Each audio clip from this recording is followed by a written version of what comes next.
simulation time. But that's just an amazing thing to kind of try and visualize. A 6-day long eruption that's not a super eruption, but it's very close. You know, it's in that conversation of a massive eruption. Welcome to Planet Geo, the podcast where we talk about our amazing planet, how it works, and why it matters to you.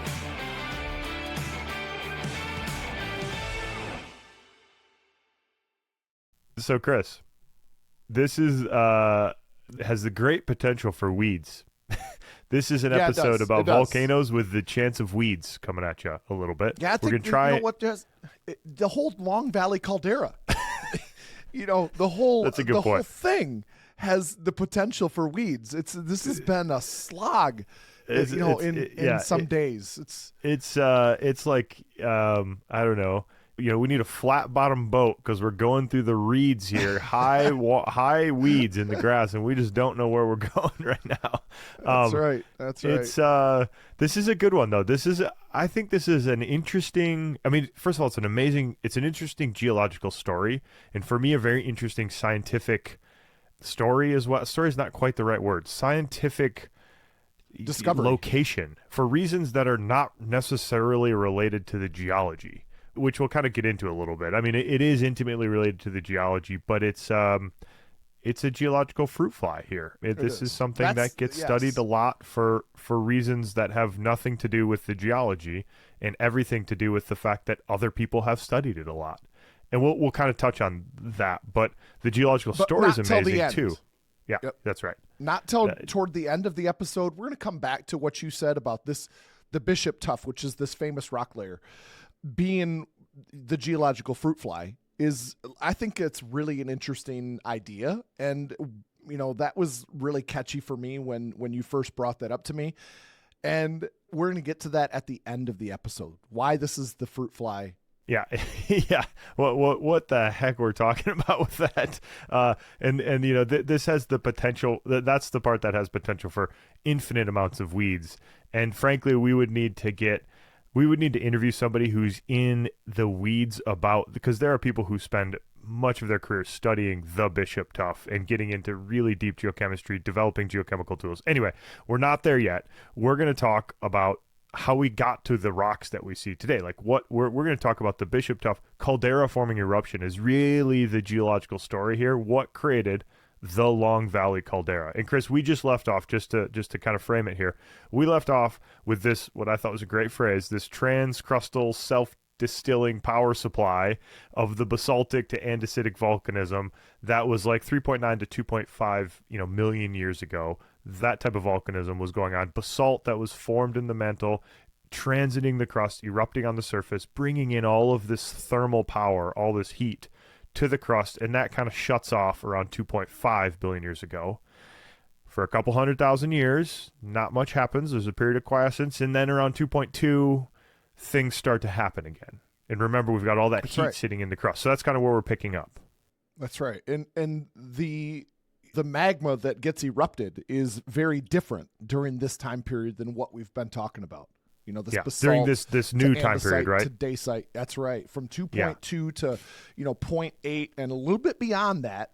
Million and this, years Chris, ago. hold on, just so real quick on this. You and I are gonna have to be careful with the numbers because we're gonna transfer from millions of years to hundreds of thousands of years. So 2.2 million years to 800,000 years. That's your 0.8 million years there. So this is where we kind of get we got to be careful about the numbers we use here just to make sense of it all.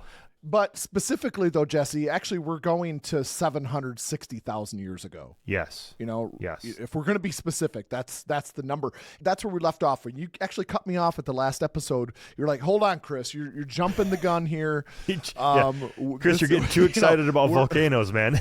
That's right. We're leading up to this cataclysmic eruption of 760,000 years ago. So that's really what we want to talk about today. And we want to use the Long Valley Caldera to talk really about how do you end up with magma that is this sticky, because it didn't start this way. And that's, I think, if I'm going to just say that's what the episode's about, then that's the one-liner right there. How did the magma get to be this sticky? That's a great question. And Chris, this is such an interesting episode for that reason, because I was just talking about this. I teach this class, kind of a really discussion class where we just read a lot of papers in the class and discuss them. But we were talking about the distillation of continental crust and the what's called bimodal volcanism on Earth, or bimodal rock distribution in the continental crust, where we have a lot of basalts, we have a lot of granites. And the basalts are like 45 to 50% silica. The granites are like 65 to 77 in this case here percent silica, and there's a gap between them. If you're a petrologist or you've had some geology training, you'll know that name to be the daily gap. And so we have this kind of two peaks in distribution, and there's great big questions about how the continental crust formed. Why do we have these two gaps? And the Long Valley Caldera is one way to produce two different suites of rocks that have very different compositions in the same tectonic setting. And we're going to touch on how that happens right there. Like, one of the main ways is kind of what we're talking about. How do we go from 3.9 million years ago to 2.5? We have lots of basalts, andesites, dacite, then shut off for a little bit. That thermal power is still in the crust. Now we pick up, as you said, 2.2 million years ago. We start to erupt a very different composition. This is silica-rich rhyolite. This is 76 weight percent silica. Really, really rich, sticky, gooey, very evolved stuff here. And this is the Glass Mountain eruptions that we're talking about here in the Long Valley Caldera. And this is on the northeast part of the northeast portion of the Long Valley Caldera is where this volcanism kind of centered, if you will. So, Jesse, let's just throw some numbers at this before we get into like how this like happened, right? 760,000 years ago, this huge eruption, over 600 cubic kilometers of volume was pumped out of this thing. And this was over a 6-day period, which I find Chris, to be this amazing. is such an amazing story. This is just really amazing that we can tease out this story. But this is the latest. This is the last. This is the biggest in a series of eruptions. Right? There was many eruptions before that you kind of touched on, the Glass Mountain ones. But this is kind of the culmination. So you kind of imagine this building up to this big one, this 6-day event that you're talking about, that produced, what did you say? How many cubic kilometers is it? 600 cubic kilometers, which, Jesse, just like, let's put some numbers on this. Yeah. The first of the 3 Yellowstone eruptions, where Yellowstone is right now, that was 2,450 cubic kilometers. The third eruption was 1,000 cubic kilometers. And that classifies them as super eruptions, not super volcanoes, but super eruptions. Anything that's 1,000 cubic kilometers or above is that. So this doesn't quite meet that bar, but it does put it, it puts it though at the third biggest eruption in the last 2 million years in the US. Yellowstone has the first 2. Long Valley has number 3, and then the second eruption from Yellowstone takes 4th place in terms of volume that was ejected from these beasts. So this is bigger than the smallest of the 3 most recent Yellowstone eruptions. So I mean, this is in that category of Yellowstone-like eruptions. I mean, huge. This is huge. This is a monster. That's right. These kinds of eruptions, Jesse, these are the ones that can form calderas. And this is called Long Valley Caldera. It's a 17 by 32 kilometer caldera. So, Chris, let me just point out image number 1 here is showing us kind of this caldera. It's showing us the scale here, and it's also showing us where the Bishop Tuff, the eruptive products of this eruption, the rock products, where they're exposed now. And a lot of this has been eroded, but this is where it is now, where it kind of flowed out from this caldera. So sorry to interrupt. Continue That's on. Right. No worries. No worries. All I was going to say is that, you had this caldera that's 17 kilometers by 32 kilometers wide. So this is, that's big, right? You and I have stood, very close to the Mount St. Helens caldera, and we were just in awe. We've been there together, and it's hard to put into scale, but that's just a mile across. And it just dominates the landscape. And so, I know. You think about this. Goodness. This is again one of the things I absolutely love about geoscience is the scale of it all, the potential scale of it all. Anyway, This is truly amazing. So, and the caldera, it collapsed. The roof collapsed down about 2 kilometers. So you talk about deflating the magma chamber beneath Long Valley Caldera, and then it's left unsupported with this partially empty chamber below, and it just collapses down into this series of earthquakes, and it collapsed by 2 kilometers. Like, that's a 2 shocking kilometers. thing again. Yeah. Shocking. I mean, just imagine the drama. If we were using your analogy of being in the hot air balloon, sitting above this, we'd want to be quite far away in our hot air balloon. But imagine doing that and being there and watching this happen. I mean, it is just amazing. It's astonishing to imagine, to really just picture and imagine this event happening and going off. And I want to touch on this. I always like to Chris, point out places where geochronology is really cool. and one of these is that the age of this eruption, we know, I would say quite well. The age here that we're getting is 767,100 years. And the uncertainty on that is plus or minus 900 years. So yeah, that's shocking. We know so we're going back 767,000 years into the past, and we have the precision to say plus or minus 900 years. It's astonishing to me. That's just a very cool, the amazing aspects of geochronology here. So, Jesse, that is an amazing amount of precision, but let me flip this back to you, which I don't think the answer to this question is not going to have to deal with geochronology, but it's other really intriguing research and just the use of mathematics and physics, I think, really. How do we know it was a 6-day period for this cataclysmic eruption?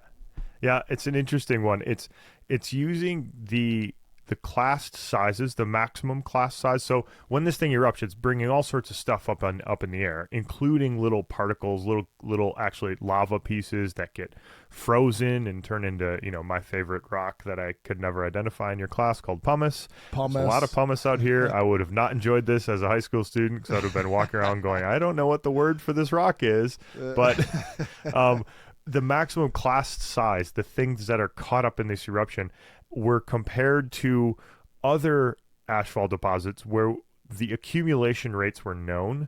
So you take that maximum class size, go work your way all through the Bishop Tuff layers, and those are mostly continuous and kind of obviously continuous, and you can estimate a maximum accumulation time that's somewhere in the ballpark of 90 hours or something. So that's the estimate there.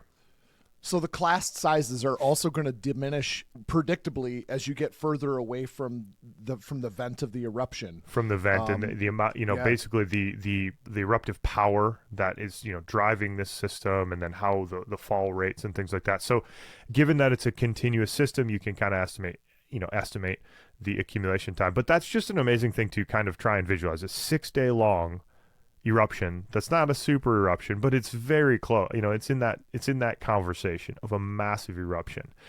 Real quick, Jesse, we should distinguish between two things that you said: ash flows versus ash falls, right?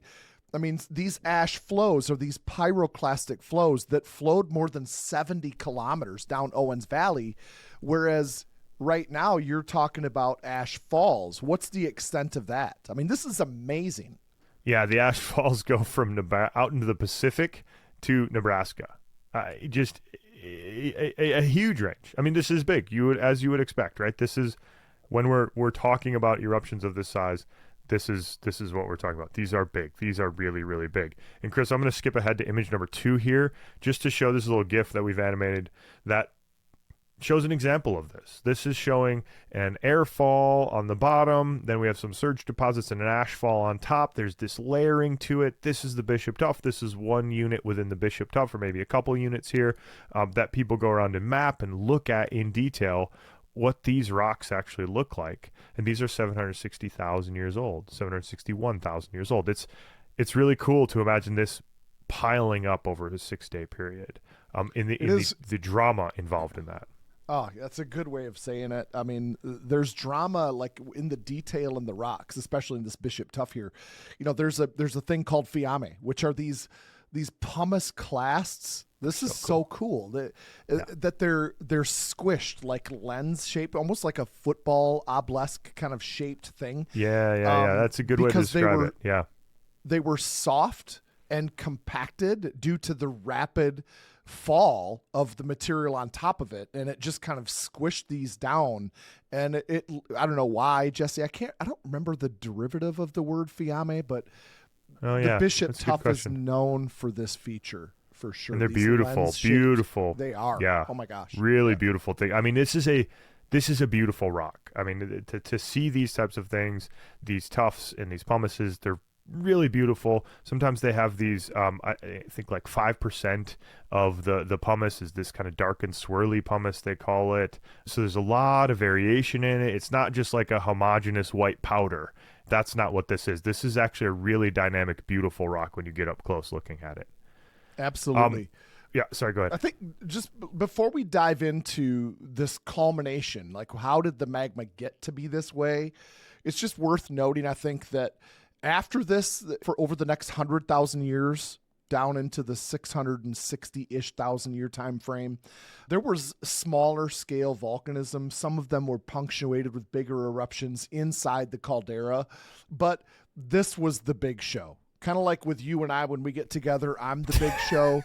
This is the big show. Okay, Chris, I don't know why you have to frame it. It's not just when you and I get together that you're the big show. You're the big show all the time. You know, it's the Chris Boy. Chris Boys is the big show. Just ask him. That's right. That's right. It's true. It's true. This is the big one, and we can see the weeds from here. Let's put it that way, right? We're close to the weeds because now we have to talk about the Bishop Tuff. And this is a famous rock, and I can't emphasize that enough. This is a famous rock. Actually, let me put some numbers to that, Chris. I was kind of curious about this, so I did you could go to these different publication databases and just type in keywords and say how many papers have this keyword or how many papers have this in the title, et cetera, et cetera. I wish I had your access. That bothers me a little bit. I don't have all of the access you do, but I know. Well, we have to be elitist about it. We have to restrict access from peons like you, Chris, who just don't know what they're doing. There it is. In one sentence, exactly I'm a big show, and now I'm a peon. All right. Okay. So I typed in the Aosta gneiss, which are rocks that I'm deeply familiar with, but I don't think there's anybody who'd question that these are famous rocks. And in this particular... You know what? Hold on. Can we just compare nicknames a second?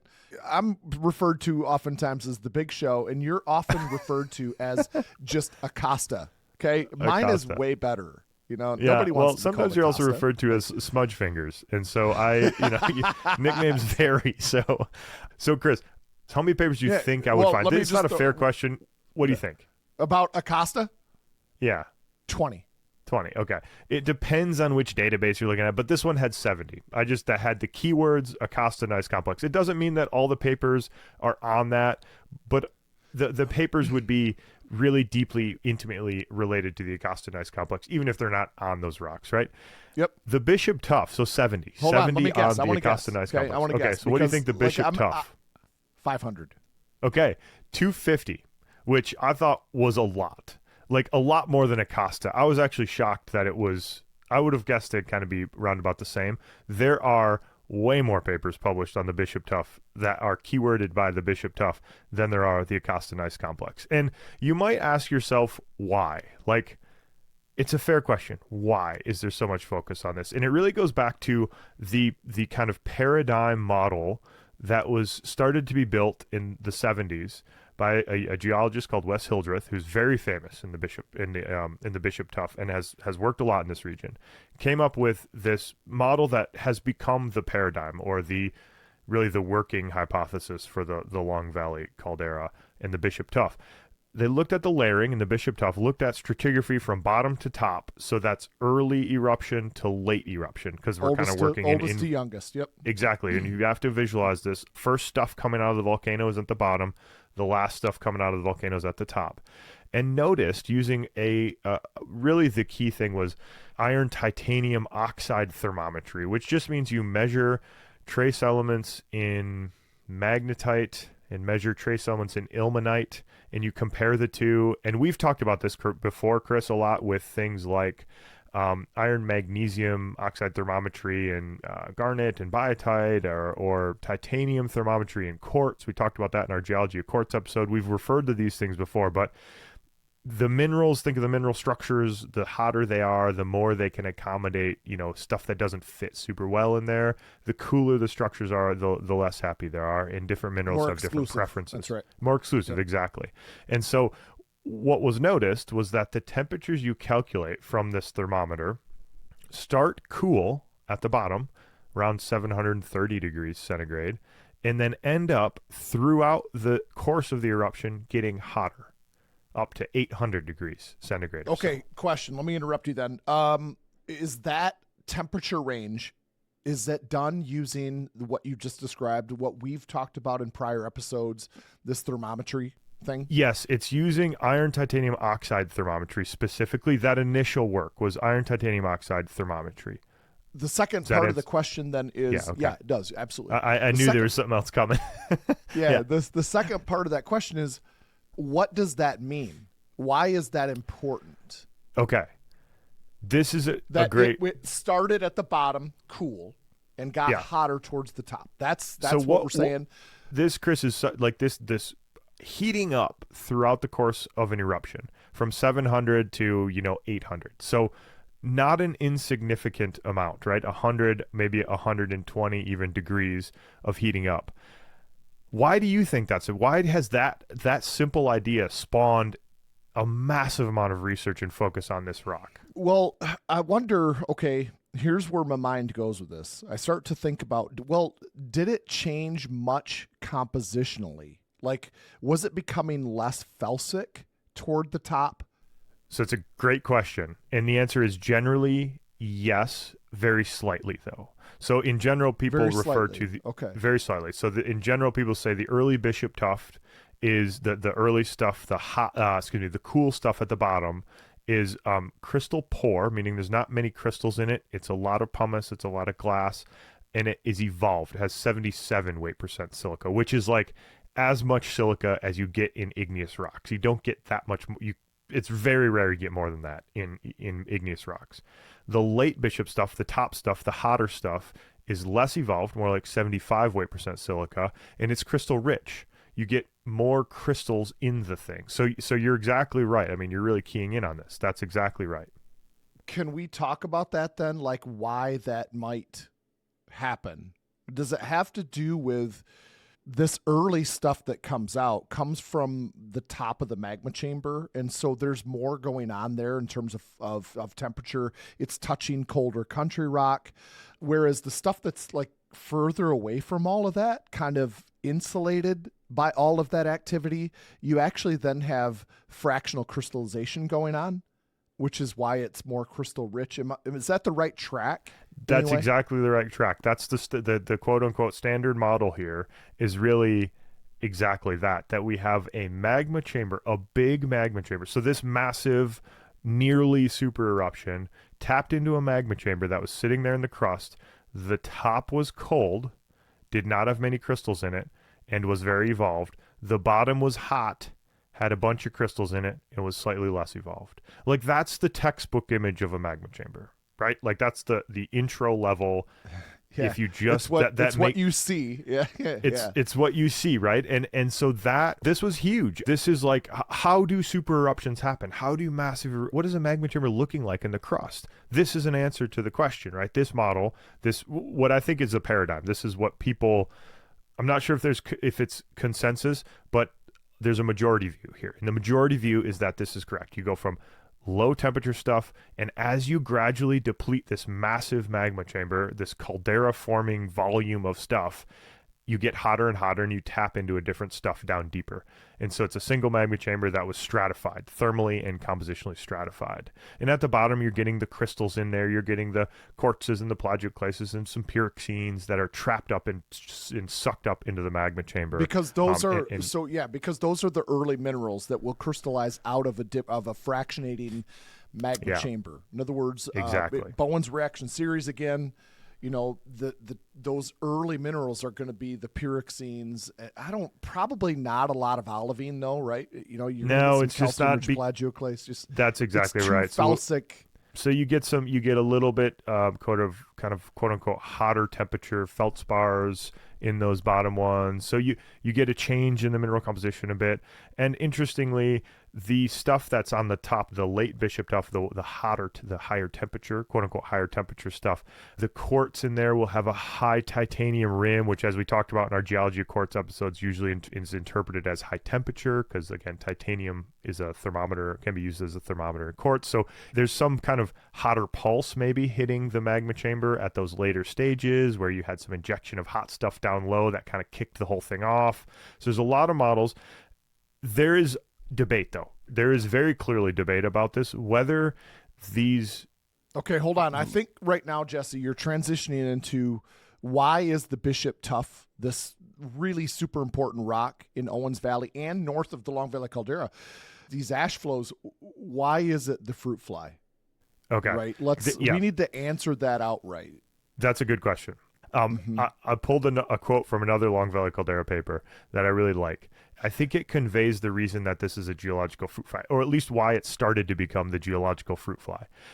The quote is, I'm quoting here, "There is scarcely any more important parameter needed for an enlightened understanding of a giant volcanic system than the spatial and temporal variation of temperature in the magma chamber." So what does that mean? If we are trying to understand how big volcanoes erupt, why they erupt, when they erupt, we need to know the spatial and time varying temperature in the magma chamber. Is it hot on top and cool down low? Is it tapping multiple little magma chambers around? There's a model for Yellowstone out there that Yellowstone, the latest eruption, tapped multiple little disaggregated magma chambers, and then during the eruption it kind of sucked them all in together. Or was it one big magma chamber that was sitting there that could be perturbed and erupt cold stuff first, hot stuff later? So this is why it's an important study, and this is why these sort of Hildreth 1977, 1979 papers are classic ones, and why this place receives so much attention. But then that doesn't quite answer the fruit fly thing. The fruit fly thing really becomes a biologist go study the fruit fly because other people have studied the fruit fly, and we know a lot about the fruit fly.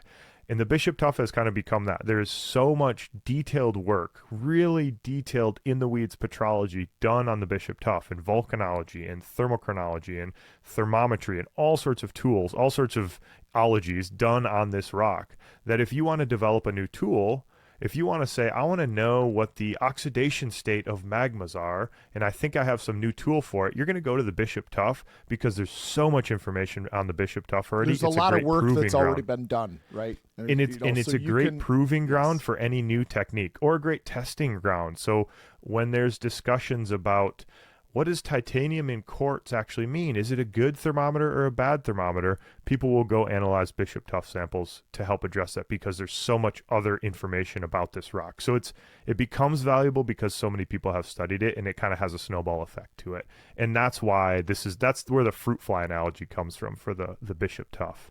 Okay. Well, Jesse, I think we're at the point where we should, as we wrap this episode up, bring it back to just general geoscience and start talking about the evolution of the magma chamber. How did we get here? And I think maybe we can talk about comparisons of, let's say, now we know we've established this already and we want to reiterate it, that Long Valley Caldera is not a hotspot, but we can think about this magma chamber using Hawaii and Yellowstone as comparisons, or maybe even Iceland. We've done some episodes on Iceland too, where the hot spots themselves are very, very mafic. Just the same as the way this all started. This began with very basaltic magma, and then it changed as time went on, right? And so let me just point to this image. You're making a really good point here, and I want to just point to this image really quickly and say, and just I think I got lost in the weeds a little bit, so I want to just reframe it.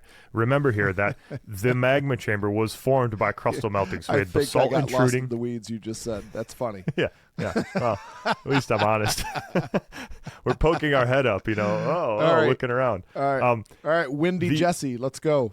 Well, we had this early basalt. I'm describing this image we have. It's a cool GIF. A bunch of basalts intruding. That basalt does the crustal melting, forms this magma chamber. The traditional model is that magma chamber gets thermally stratified such that when the big eruption happens, the early stuff to leave is colder it's more evolved, and then we start to progressively tap the lower parts of the magma chamber. And when that thing gets 50 or 70% depleted, then we have this caldera collapse over a 6-day period. And then there's more eruptions after that. But then we have an empty magma chamber that's still down there that we'll talk about in the next episode as well. So back to your analogy here. You said comparisons to Yellowstone and Hawaii. Did you say Hawaii?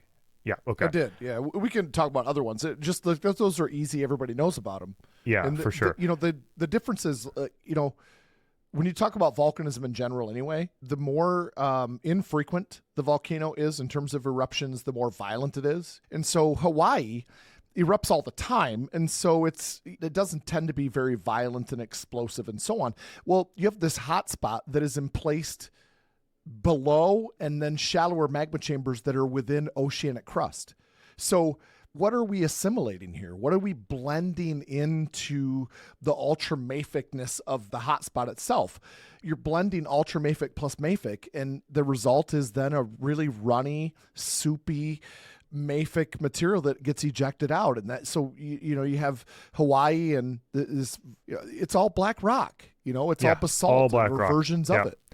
There's very limited amounts of even intermediate, even like andesitic. Very little dacite. There's some really small layers of kind of evolved stuff, but it's really rare. It's mostly basalt with olivine or without olivine in it, or with plagioclase or with olivine or with nothing.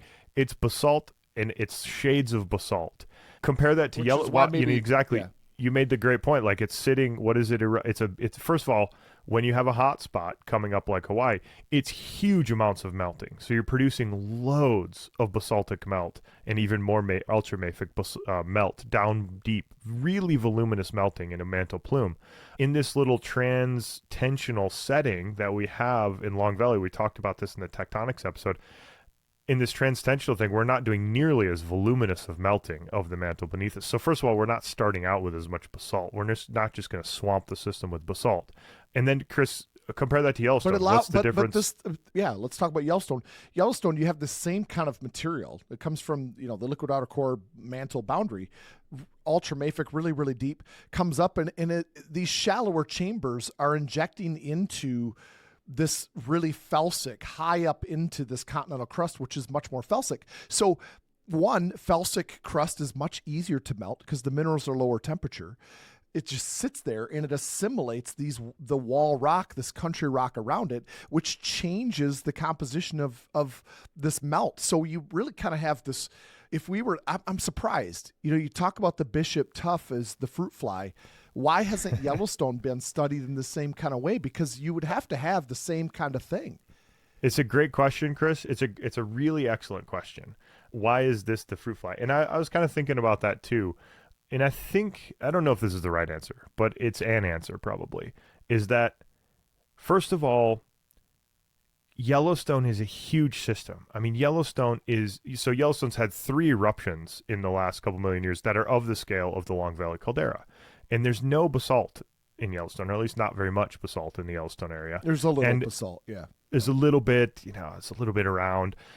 Yellowstone, the hotspot track, has blown a swath through the mountains in the last 17 million years. There's Snake River Plain, there's all these caldera complexes from McDermott all the way to Yellowstone. That's a huge, massive, complicated system with tons of eruptions going on. The Long Valley Caldera is kind of simple. It's mafic melting, going through, injecting stuff in, and then you produce this felsic magma chamber by melting the crust and assimilating the crust, and then that thing pops off. And then we don't really know what's next. We'll touch on that in 2 episodes, talking about kind of, is there magma still down in the crust, or is it all just hydrothermal? Is this like a dying system, or is this still kind of active and has the potential to erupt more? Is a little bit of debate about that, but it's certainly not the scale of Yellowstone. Like, we know at some point, like, Yellowstone's still very active. So I think the relative simplicity here actually makes it a little bit easier to become the geological fruit fly, whereas Yellowstone has a bunch of different eruptions and is kind of a more complicated system. So I don't know if that's a good answer or not, but it might be part of the story. Well, my only thing is I would take issue with this being a simple system, because, man, it sure was complicated for you and I. That's right. But, yeah, that's right. But I agree. The other thing that I want to say too is what else helped this evolve so much from its original early eruptive mafic material to what it culminated in 767,000 years ago is also fractionation. This fractional crystallization, which is removing whatever mafic component is there. The crystals are going to form, and they're going to then settle down toward the bottom of the chamber, further away from what the eruption starts at the top and works its way down, And so fractional crystallization is also going to help the system evolve. And that's a part of Hildreth's quote that you cited a lot in the last episode. Yeah. Because you loved that. Yeah. No, that's right. It was I really enjoyed that quote.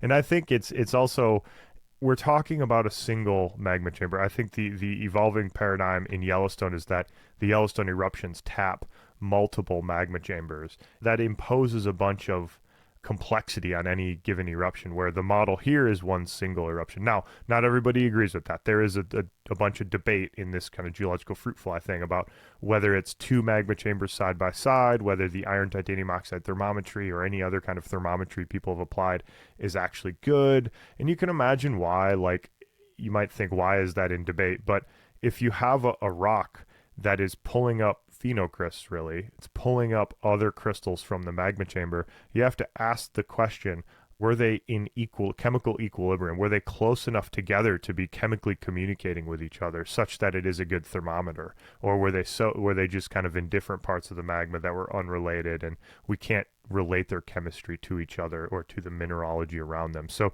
that's kind of where the debate sort of centers around a little bit, is which of these tools is reliable as a tracer of the chemistry in the magma chamber, not the chemistry on the way up through the throat of the volcano, and not the chemistry of two different parts of two different magma chambers. So I don't know. It's a cool story. It's a very, very cool place with a very, very cool story. The fact that we can tell it's a roughly 6-day eruption, and we can date the thing with the amazing precision we can date it with, and it tells this story of potentially an emptying magma chamber that was cool on top and hot on the bottom is really kind of amazing. I think it's just a totally cool place.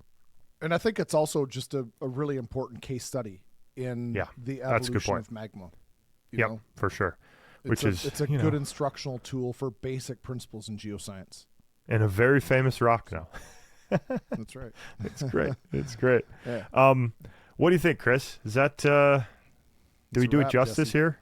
I think so. I think so. Yeah. I think so. Yeah. Well, coming up next, we're going to talk about all things hydrothermal then, because it's got some of that. It's got some hot springs. It's got some hydrothermal stuff there. Super interesting hydrothermal stuff. We got hydrothermal stuff coming up, and then we're going to talk about, what's going on now. What is there a future to this place from an igneous perspective or not? Is it all hydrothermal stuff? So that's coming up. Hey, if you enjoy what we're seeing here, you can get more content, more stuff on our CampGeo mobile app. It's the first link in your show notes. Send us an email, planetgeocast@gmail.com, and follow us on all the social medias. We're at PlanetGeocast. Peace.